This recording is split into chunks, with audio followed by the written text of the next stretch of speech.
have been conned. You have been lied to. You have been duped.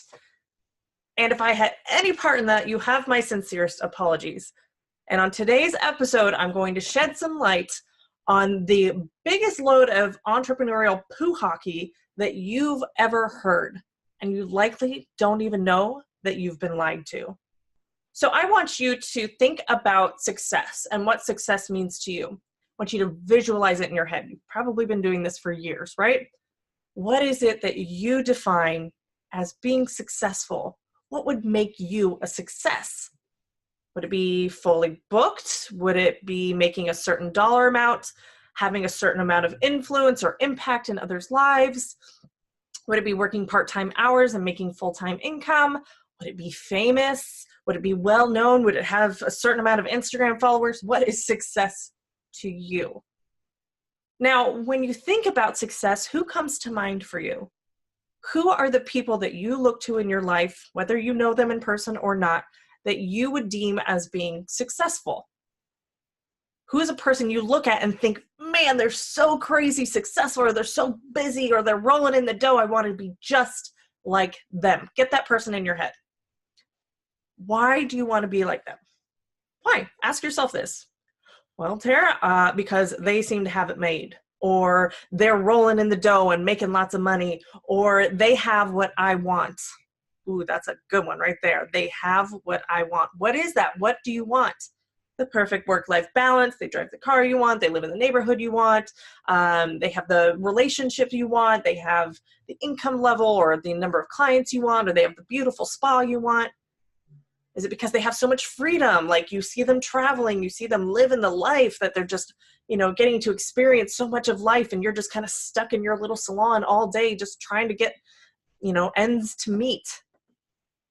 Why do you aspire to be like them? I really want you to go down that and think about what it is that makes you want what they have.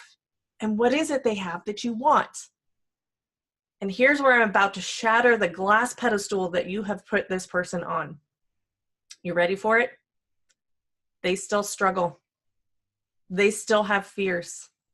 They still have insecurities. Sometimes it's paralyzing to them.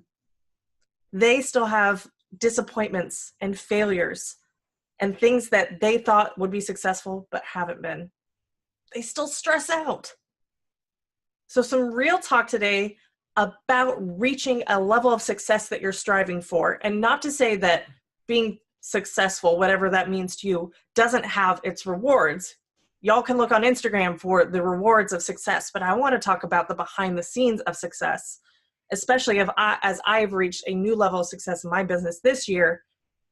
And now I'm grappling with, this is what I wanted a year ago. And Tara today is like, oh no, we still have a long way to go. Oh no, we have stresses that we couldn't have even imagined a year ago. But we've reached one aspect of success of some financial stability, and I'm able to pay myself regularly, and we're doing okay, and we're building out a team.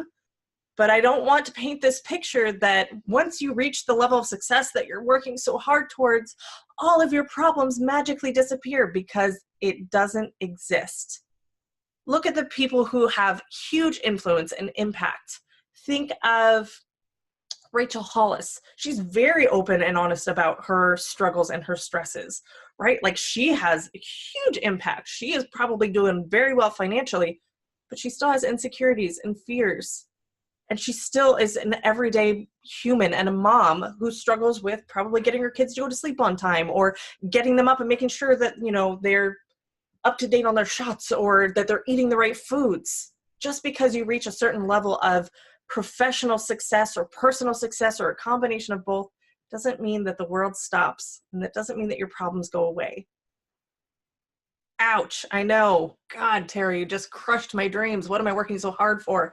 No, I don't want to be a negative about success, because success is definitely worth striving for. But I want you to feel prepared for what's ahead for you, and that you're not thinking that you're going to reach this magical destination and all of a sudden everything that you're worried about now goes away. What you may be stressing over right now may not be the same stresses you have a year or two from now, but they will evolve and they will change, and new stressors will come up. A quote that I am living out to the fullest is new level, new devil. And what that looks like for me is when you reach this level of success that you've been striving for, all of a sudden you've got all these different fears and insecurities creeping up that you didn't have before, because all you were doing was chasing the dollar or chasing the success or chasing the influence. You were focused on this one aspect. It was very weird for me over the past couple of weeks to stop chasing the dollar, that I didn't have to create my business and be so hungry towards whatever was going to make me money next. And now I actually took a step back and was like, okay, well, what do I really want? Because all I wanted for so long was more money, more money. I have to make more money. I have to make more money. That is still, that dialogue is still going on in my head. But I know now is the time for me to really focus on what is it I want out of this business, because I know I can make money. I know I can be successful at whatever it is I try. I'm confident enough in myself to create a business I love. But what is it I love? How silly of a question is that? That I find this level of success that I've been chasing after for so long, and all of a sudden I'm like, well, what do I really want now? Because when you're chasing the dollar so much, guess what? You guys have seen this time and time again, where people with success, celebrity, fame, money, oodles of money are miserable people, or have depression, or who drink or do substance abuse. The dollar, the money, is a very poor motivator. Oh, that's easy for you to say, Tara, you have money. Well, do I? I mean, I was still $10,000 in credit card debt, to be honest. And I still have a family to support. And I still live with my parents, and we're trying to sell our house and move into a new house, so I don't have to live with mom and dad anymore. So don't tell me that, oh, Tara must have it all figured out because she's got a certain level of financial success. And most of the money in my business doesn't go to me, guys. You all know this because your clients can think, oh my gosh, she's making $50, $60, $70 an hour. But how much of that is really going into your pocket? How much of it goes to taxes and investing back into the business and buying supplies and paying insurance and your online booking software? Let's have a real conversation about what success actually looks like. And even when you do get to fully booked, let's use that as the example. Let's say you are striving to get fully booked. What is that in your mind? I get my society members so much clarity on what fully booked actually is, rather than this perception of, you know, you have so much demand, you're working 12 hours a day and you're making six figures. That's really stressful. Anybody who's been fully booked knows how stressful it is. Yet we all kind of are craving to be at this fully booked status. And granted, I get it. Those are the types of problems most lash artists want to have, is that they have too much demand for their services. But when you get to be fully booked, you can't accommodate clients without taking more of your time. You end up adding them to your day. You hate disappointing people, saying, I can't get you in for another 3 weeks. If they have to get in for an emergency, or they have to get in because they're going to an event this weekend, you don't have that flexibility. So what I'm hoping that you're going to take away from today is not, oh my gosh, maybe success isn't what I want. No, I want you to be striving for whatever success is for you. I want you to be hungry. I want you to have that almost desperation of, I have to do this. But what I don't want you doing is focusing on the destination, because that will always change for you. As soon as you get closer to completing one goal or reaching a level of success that you wanted, your brain will have already moved on to other shiny objects that are further down the path that you don't have yet. So you will always feel like you're not doing enough. But if you shift your perspective to start to enjoy the journey, enjoy the process of who you're becoming, that can fulfill you for the entirety of your career. Because then that you become kind of detached from the end result that you think that you're working towards, because that end result will always continue to move. Even when you reach a level of, I'm fully booked, do you want to just stay there forever? Do you want to just have the same clients over and over and over again for the next 30 years? No, you're likely going to want to make a little bit more money in the future, or maybe think about adding on a team, or maybe get into education or a product line or something that doesn't even exist yet. I want you to relish and enjoy when you reach the goal, but if you're a true entrepreneur, you're going to have different goals that progress and evolve as you grow.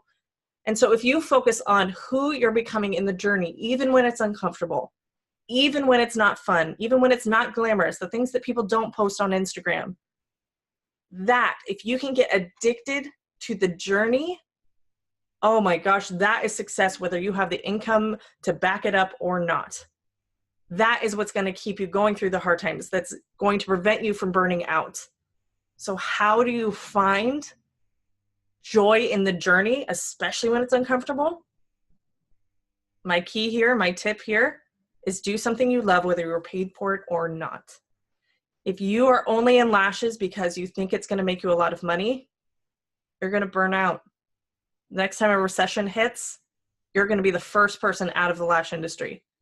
But if you have a passion for lashes, if it fills a need for you, like for me, lashing was therapeutic. Like I got to shut up and not talk and just focus on this application and this kind of rhythm and the artistry side of it. That was fulfilling for me.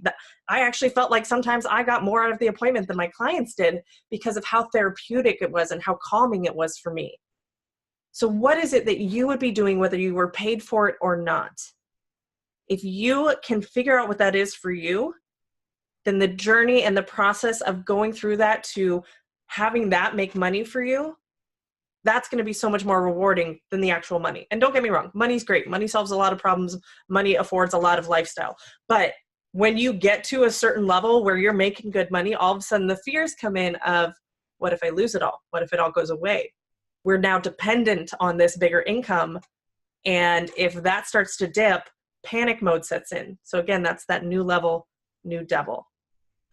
So I hope this wasn't too negative of an episode. I did want to shed light that even the most successful people in your life and in your world still have struggles, fears, and insecurities. The only difference from them to you is that they don't let those stop them from moving forward. And they don't let those fears, insecurities, and struggles stop them from enjoying the process of who they're becoming. They realize it has value, that they are better off now than they were a year ago or 6 months ago or a month ago. So how can you start to shift your mindset to become someone who is enjoying the journey even when it's hard? And I hope that that is lashing for you. I hope that you get fulfilled by your business, and I hope that you get excited to serve your clients. If you've got those three things covered, the money will come, I promise you.